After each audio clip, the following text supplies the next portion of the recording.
Welcome back. It's coming up for 23 minutes after 9 o'clock on this Wednesday morning. We're live to you once again from the Brigitte Mabandla Justice College, where we're counting down mere minutes till Andrea Johnson is back in the hot seat for what will be a 6th day on the stand.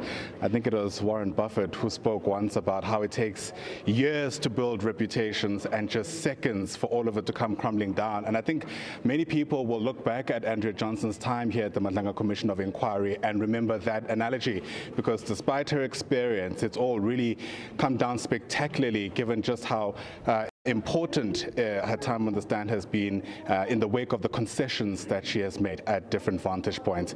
Our senior reporter here at the Madlanga Commission is Canny Maphanga, who's been watching these developments, and she joins us now live. And Canny, yesterday we left off with Andrea Johnson being quizzed in some respects about why it is that IDAC, which she used to lead, had any interest in investigating promotions, for example, in a body like the Political Killings Task Team. Absolutely, and good morning to you and to the viewers. And I think she's going to have a hard time trying to sustain this position that she was far removed, or at least that's what she tries to portray to the Commission. She was far removed from the conduct of the IDAC investigators, because when you connect the dots, it's starting to make sense as to what the interest about the PKTT and crime intelligence was about. All of this is allegedly a target towards 3 individuals, key individuals within that space. It's Lieutenant General Dumisani Khumalo, served both as the crime intelligence head and, of course, the head of the PKTT. It's Lieutenant General Matlala and he serves in some form of a role for the PKTT, because we know the team has started there in KZN to address the issue of political killings, and of course expanded and was now knocking on doors that they perhaps should not have been knocking on, as we hear through the evidence, and that is what led to the suppressing of this particular team. Then there's, of course, General Fannie Masemola, who would have given the nod for a team like this to exist within the structure of the South African Police Services. It seems that at all material times a consistent theme persists, is that the statement of Fido Adams was used as a means to springboard the IDAC investigators into other probes that would target these 3 individuals. And it becomes more clear when you see what was set to take place at Brook and Saps, where Lieutenant General Matlala and Lieutenant General Dumisani Khumalo reported, and that was in the height of the Madlanga Commission testimony, and IDAC was still continuing. And we're now hearing that they also visited Sergeant Fannie Nkosi in prison, seeking information that would implicate Lieutenant General Dumisani Khumalo and General Fannie Masemola in the Medicare 24 SABC contract. So by any means necessary, you're seeing this team, which effectively is alleged to have gone rogue at this point. That's the only way you can describe it. They wanted these generals by any means necessary, and that is how the dots are connecting with the current picture. And I'm not sure she can remove herself as someone who had no knowledge of what was going on, or could not have given any instruction or influence to this particular conduct or alleged conduct, because she authorizes a subpoena, which item 6 is quite intimately targeting the PKTT and its members and its commander.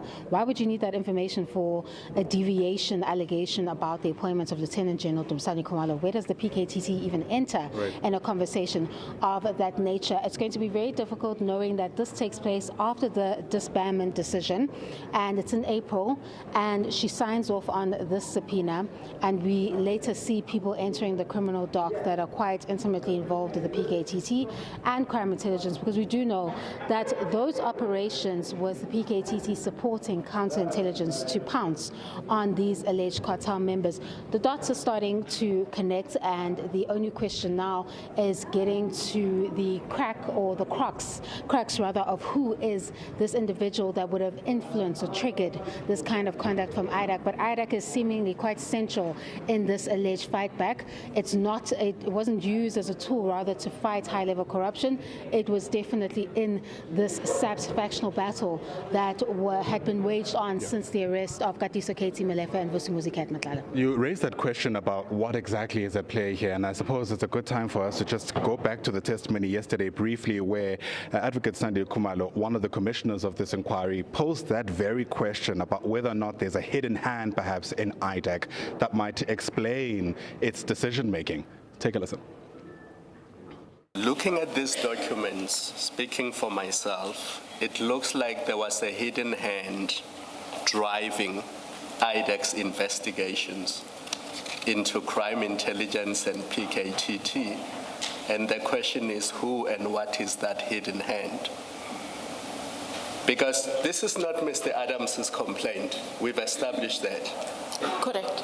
So where do all these things come from? I mean, if you just look at that entire Annexure B, this is not Mr. Adams's complaint, not just item 6, but going into why Jacobs doesn't want to come back, going into performance assessments of all major generals from 2022-2023, not just Jacobs or Khumalo, if that was the issue, why Jacobs doesn't want to come back, of all generals, of all provincial heads, of all section heads. This is a much broader investigation into crime intelligence and, quite clearly, all members of PKTT. Who was driving this? Because it's clearly not Mr. Adams. This is not Mr. Adams's complaint. This is now something else altogether.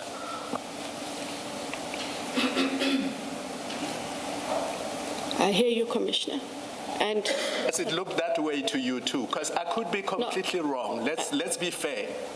I could be way off the mark. It's my observation, and it could be 100% wrong. You sitting there now looking at this, what does it look like to you? so, I hear, Commissioner, and I'm not saying that your conclusion may not be wrong when you read it as you read it. I'm saying I am briefed on this matter by a chief investigator, and the investigators conduct the investigation.